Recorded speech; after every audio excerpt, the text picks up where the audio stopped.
Only Prime Minister Narendra Modi's visionary leadership turned the tide. They are the foundation of advanced technologies such as artificial intelligence, the Internet of Things, and renewable energy systems.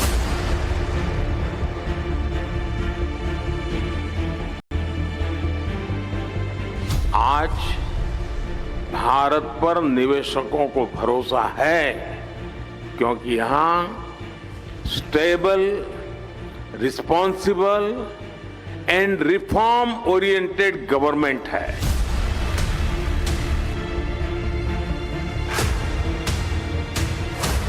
हम पे तो इतनी choice है।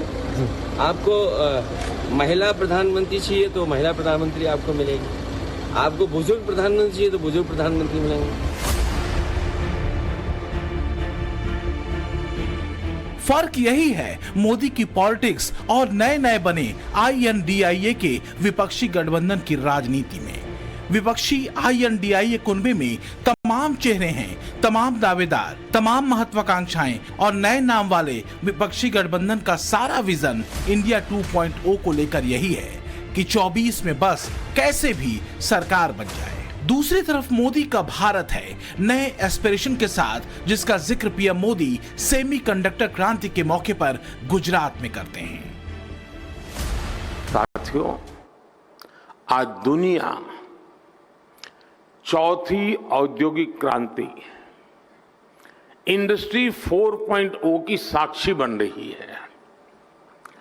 जब जब दुनिया ऐसे किसी इंडस्ट्रियल रिवॉल्यूशन से गुजरी है, तब तब उसका आधार किसी ना किसी क्षेत्र के लोगों की एस्पिरेशंस रही है। पहले की औद्योगिक क्रांति और अमेरिकन ड्रीम्स में यही रिश्ता था। आज चौथी औद्योगिक क्रांति और इंडियन एस्पिरेशंस में भी यही रिश्ता मैं देख रहा हूं। तो क्या 24 का मुद्दा उस विजन को चुनने का है जो भारत को आज से आगे की ओर बेहतर भविष्य की तरफ ले जाता है? और भारत 2.0 के भविष्य के लिए विपक्षी गठजोड़ का गंभीर विजन क्या है? क्योंकि सच ये है कि मोदी के भारत विजन की लकीर साफ दिखती है, जबकि विपक्षी कुनबे का इंडिया 2.0 विजन आज तक तो किसी मंच से नहीं दिखा। मोदी भारत को अगले टर्म में विश्व की तीसरी अर्थव्यवस्था बना देने का वादा करते हैं। इसके बरक्स विपक्ष का इंडिया विजन उतरता है, देश का लोकतंत्र खतरे में है। मोदी सेमीकंडक्टर इंडस्ट्री से नई औद्योगिक क्रांति की शुरुआत करते हैं तो विपक्ष का एजेंडा होता है देश में नफरत का बाजार है। मोदी देश में किसानों की आय दोगुनी करने की बात करते हैं तो विपक्ष भारत के लिए एजेंडा सेट करता है, हर हाल में मोदी को हराना है। और इसके लिए ऐसा लगता है जैसे विपक्षी गठबंधन ने INDIA के भीतर पीएम चेहरों की पूरी वैरायटी तैयार कर रखी है। हम पे तो इतनी चॉइस है।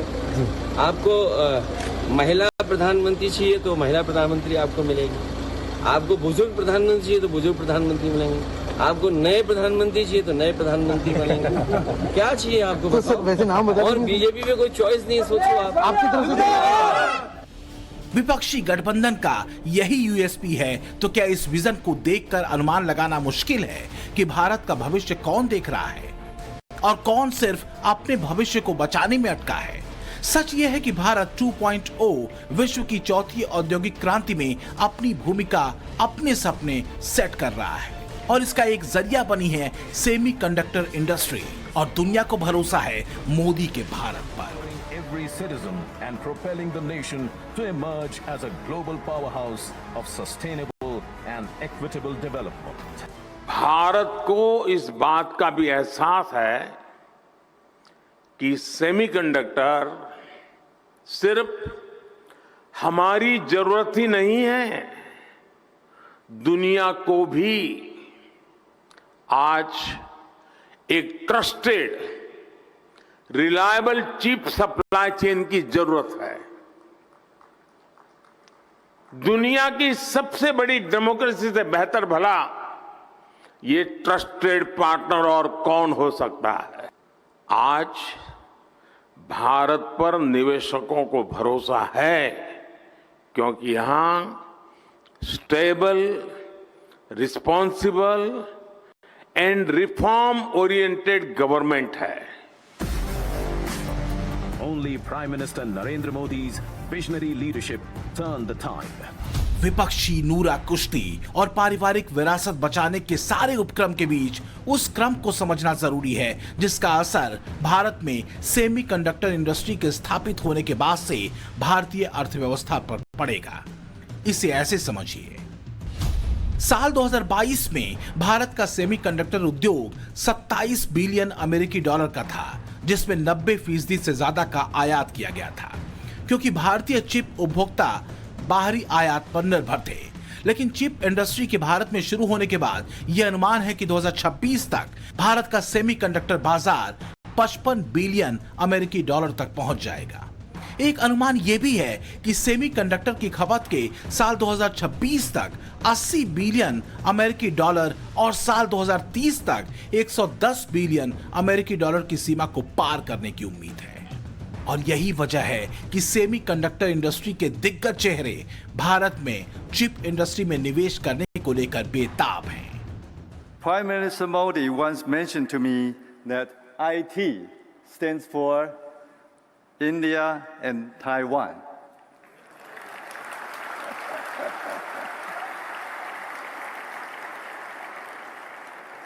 Honorable Prime Minister, Taiwan is and will be your most trusted and reliable partner. Let's do this together. Bharat को सेमीकंडक्टर निर्यात करने वाले देशों में चीन, ताइवान, अमेरिका और जापान शामिल है। गुजरात के गांधीनगर में सेमीकॉन इंडिया 2023 का आयोजन दरअसल देश में सेमीकंडक्टर इंडस्ट्री को बढ़ावा देने के मकसद से किया गया, ताकि हिंदुस्तान भविष्य की नई इंडस्ट्री में काबिज हो सके। ऐसे में आने वाले समय में भारतीय उद्योगों की चिप को लेकर दूसरे देशों पर निर्भरता न सिर्फ कम होगी, बल्कि भारत एक सेमीकंडक्टर का मजबूत सप्लायर चेन साबित होगा।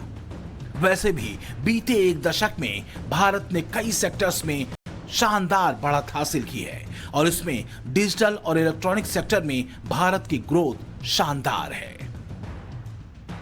हम लोगों के यहां एक कहावत होती है, दिन दूनी रात चौगुनी तरक्की करना, और ये कुछ वैसा ही है। यही एक्सपोनेंशियल ग्रोथ आज हम भारत के डिजिटल सेक्टर में, इलेक्ट्रॉनिक मैन्युफैक्चरिंग में देख रहे हैं। 2014 में भारत का इलेक्ट्रॉनिक्स प्रोडक्शन 30 बिलियन डॉलर से भी कम था। आज ये बढ़कर 100 बिलियन डॉलर को भी पार कर गया है।